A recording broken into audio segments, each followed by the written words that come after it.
12 ദിവസം മാത്രമാണ് ഇറാൻ യുദ്ധം നടന്നിട്ടുള്ളത്. 12 ദിവസം, വെറും 12. അതിൻ്റെ ഇസ്രായേലിന് നഷ്ടപ്പെട്ട കണക്ക് കേട്ട് കഴിഞ്ഞാൽ ലോകം തന്നെ ഞെട്ടിപ്പോവും.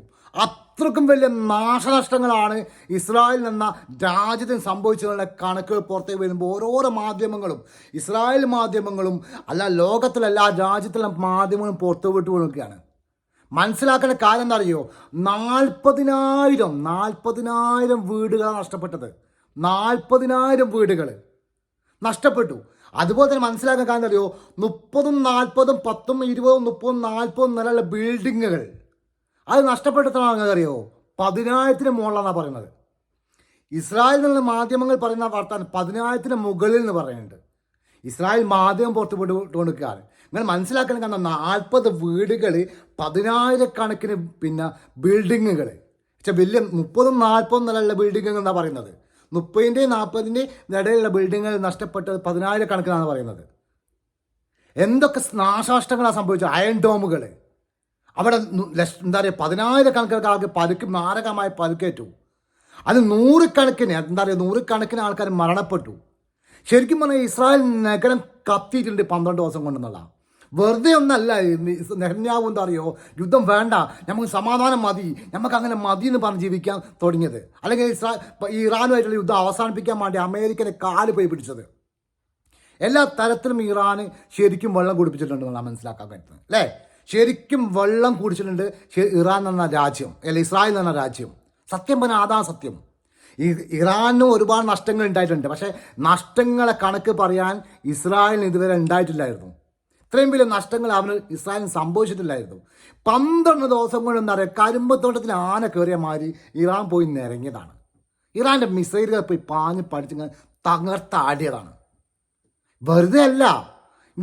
ട്രംപിന് അഹേലറിയതും ഞാൻ ചീത്ത പറിച്ചതും അതുപോലെ തന്നെ യുദ്ധം അവസാനിപ്പിക്കുമെന്ന് പറഞ്ഞ് ഞാൻ മുമ്പോട്ട് വരാനുള്ള കാരണം വെറുതെ അല്ല.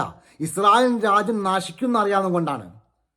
നിങ്ങൾ മനസ്സിലാക്കാൻ എന്താ പറയുക, ഇസ്രായേൽ നഗരത്തിലെ എന്താ പറയുക, എല്ലാ ഭാഗത്തേക്കും ഇറാൻ്റെ മിസൈലുകൾ എത്തിപ്പെട്ടുന്നുള്ള, എല്ലാ ഭാഗത്തേക്കും അയൺ ഡോമുകൾ, ഈ അമേരിക്കൻ ടെക്നോളജികൾ, ആ കാര്യങ്ങൾ മൊത്തമായി നഷ്ടപ്പെട്ട് ചറപ്പറാക്കിയിട്ടാണ് പോയിട്ടുള്ളത് ഇറാൻ്റെ മിസൈലുകൾ പോയിട്ട്.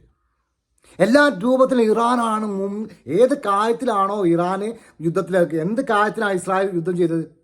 ഇസ്രായേൽ എന്തിനാണ് ഫസ്റ്റ് ഇറാൻ അടിച്ചത്? എന്താ ആയുധം, ആണവായുധം ഉണ്ടാക്കണം വെച്ചിട്ടാ. ഇപ്പോൾ ആണവായുധം ഇറാൻ ഉണ്ടാക്കാൻ വേണ്ടി പോവുകയാണ്. അങ്ങനത്തെ ന്യൂസുകളും പുറത്തേക്ക് വന്നുകൊണ്ടിരിക്കുന്നുണ്ട്. ഏത് രൂപത്തിൽ നോക്കുകയാണ് ഇസ്രായേലിനെ സംബന്ധിച്ച നഷ്ടങ്ങൾ മാത്രം. അതുപോലെ തന്നെ ഇറാനെ സംബന്ധിച്ചോളം നമ്പർ 1 മാറുകയും ചെയ്തു. ലോകത്തിന് മുമ്പിൽ ഇറാൻ എന്ന് പറയാൻ സല്യൂട്ട് അടിക്കുന്ന രൂപത്തിലേക്കായി മാറി, അല്ലേ? സത്യം പറഞ്ഞാൽ ലോകത്തിലെല്ലാവരും കേട്ടുകൊണ്ട് നിങ്ങളടക്കം സല്യൂട്ട് പറഞ്ഞു പോകും. ഇറാൻ സ്നേഹിക്കുന്ന ആൾക്കാർക്ക് കുറച്ച് സങ്കട കഥ അല്ല നമ്മൾ നോക്കിയിട്ട് കാര്യമല്ല. ഓല എന്ത് കഴിച്ചാലും അങ്ങനെ ഉണ്ട്. സങ്കട കഥ അല്ല പറയുന്നത്. നമ്മൾ പറയുന്നത് സാധാരണ പച്ചയായ മനുഷ്യന്മാരുടെ കഥ പറയുന്നത്, മനസാക്ഷിയുള്ള മനുഷ്യന്മാരുടെ കഥ പറയുന്നത്. അതേപോലത്തെ ഇസ്രായേൽ ജനങ്ങൾ പറയുന്ന കാര്യങ്ങൾ എന്താ അറിയോ? അവിടുത്തെ ജനങ്ങൾ പറയുന്നത് അറിയോ? പലസ്തീനെ സ്വതന്ത്ര രാജ്യമാക്കണം, യുദ്ധം അവസാനിപ്പിക്കണം. നെഹന്യാനോട് ഇറങ്ങിപ്പോവാനാണ് പറയുന്നത്. ഇറങ്ങിപ്പോ എന്നാണ് പറയുന്നത്. നിങ്ങൾക്ക് വേണ്ട എന്ന് വ്യക്തമായിട്ട് ഇസ്രായേലിലെ ജനങ്ങൾ പറഞ്ഞുകൊണ്ടിരിക്കുക. അതുപോലല്ല ഇറാൻ സംഭവിച്ചിട്ടുള്ളത്. അടുത്ത ഇടതുപക്ഷം വലതുപക്ഷം എല്ലാവരും ഒന്നിച്ചു നിന്നതാണ്. മനസ്സിലാക്കണം. കാരണം അവിടെ എന്താ അറിയോ, എല്ലാവരും ഒന്നിച്ചു നിന്നുള്ള സത്യം. ഇസ്രായേലിന്മാർ 2 ചേരിയായി നിന്നിട്ടില്ല, ഒറ്റക്കെട്ടായി നിന്നു. യുദ്ധം വന്ന സമയത്ത് എല്ലാവരും ഒറ്റക്കെട്ടായി നിന്നു. ഞങ്ങൾ പ്രതികരിക്കാൻ തയ്യാറാണ്. ഇറാനോട് പറഞ്ഞെന്നറിയോ, ശക്തമായി തിരിച്ചടിക്കാൻ പറഞ്ഞു. ആ തിരിച്ചടി ശരിക്കും ഇസ്രായേലിന് കൊണ്ടു. വമ്പം നാശനഷ്ടങ്ങൾ സംഭവിച്ചു. ഇസ്രായേൽ എന്താ അറിയോ, ഒരു 15 കൊല്ലത്തേക്ക് അനങ്ങാൻ പറ്റാത്ത രൂപത്തിലുള്ള പണിയാണ് ഇറാൻ കൊടുത്തു കഴിഞ്ഞു 12 ദിവസം കൊണ്ട്. നിങ്ങളൊന്ന് ആലോചിച്ച് സഹോദരന്മാരെ, ഇസ്രായേൽ പലസ്തീൻ യുദ്ധം തുടങ്ങി 2 കൊല്ലം കഴിഞ്ഞു, 24 മാസം കഴിഞ്ഞു, അല്ലേ? അവിടെ കുറേ ബിൽഡിങ്ങുകൾ നഷ്ടപ്പെട്ട് കുറേ ആൾക്കാർ മരിച്ചു എന്നല്ല, വേറെ എന്താ സംഭവിച്ചത്? എന്തെങ്കിലും യുദ്ധത്തിൽ വിജയം അവർക്ക് ഇതാക്കാൻ പറ്റുമോ? നമ്മൾ മനസ്സിലാക്കാൻ എന്താ അറിയോ, ഞാനും അല്ലെങ്കിൽ എന്നെപ്പോലെ തന്നെ ഒരു നല്ലൊരു ആപത്തുള്ള ഒരാളുമായി തല്ലുകൂടി കഴിഞ്ഞാൽ ഒന്ന് ഞാൻ തിരിച്ച് അടിക്കുന്ന ആൾക്കാർ, അങ്ങോട്ടും ഇങ്ങോട്ടും അടിക്കുന്ന ആൾക്കാരെ തല്ലുവിടുക എന്ന് പറയാൻ പറ്റൂ, അല്ല യുദ്ധം ചെയ്യാമെന്ന് പറയാൻ പറ്റൂ? പലസ്തീൻ മക്കൾ, പാവപ്പെട്ട പലസ്തീൻ മക്കൾ കൊന്നുകളാൻ ഇസ്രായേലിന് പറ്റി, അവരെ മിസൈലുകൾ പറ്റി. ആണായി പറഞ്ഞ സിംഹത്തോട് പോയി കൊത്താൻ പോയി. ഒരു സിംഹത്തെ പോയി ചൊറിയാൻ പോയതാ ഇസ്രായേൽ. ഇറാൻ എന്ന സിംഹത്തെ ചൊറിയാൻ പോയി. ഇപ്പോൾ ഇറാൻ എന്താ സംഭവിച്ചത്? എല്ലാം കൊണ്ടും ഇറാൻ മുമ്പത്തിലെത്തിയും ലോകത്തിലെ 1-ാം നമ്പർ രാജ്യം, 2ാമത് രാജ്യം എന്ന് പറഞ്ഞ ഇസ്രായേലും അമേരിക്കയും തോൽപ്പിച്ചുകൊണ്ട് 1-ാം നമ്പർ രാജ്യമായി ഇറാൻ മാറിക്കഴിഞ്ഞുള്ളതാണ്. സത്യതല്ലേ? ലോകത്തിലെ ആൾക്കാർ പറയുന്ന കാര്യങ്ങൾ അതല്ലേ? സംഖ്യയിൽ പോട്ടെ, ലോകത്തിലെ മനുഷ്യന്മാർ, നല്ലതായ മനുഷ്യന്മാർ പറയുന്ന വാക്കുകൾ അതല്ലേ? അതാണ് സത്യവും. പലസ്തീൻ സ്വതന്ത്ര രാജ്യമാവുമെന്നാണ് പറയുന്നത്.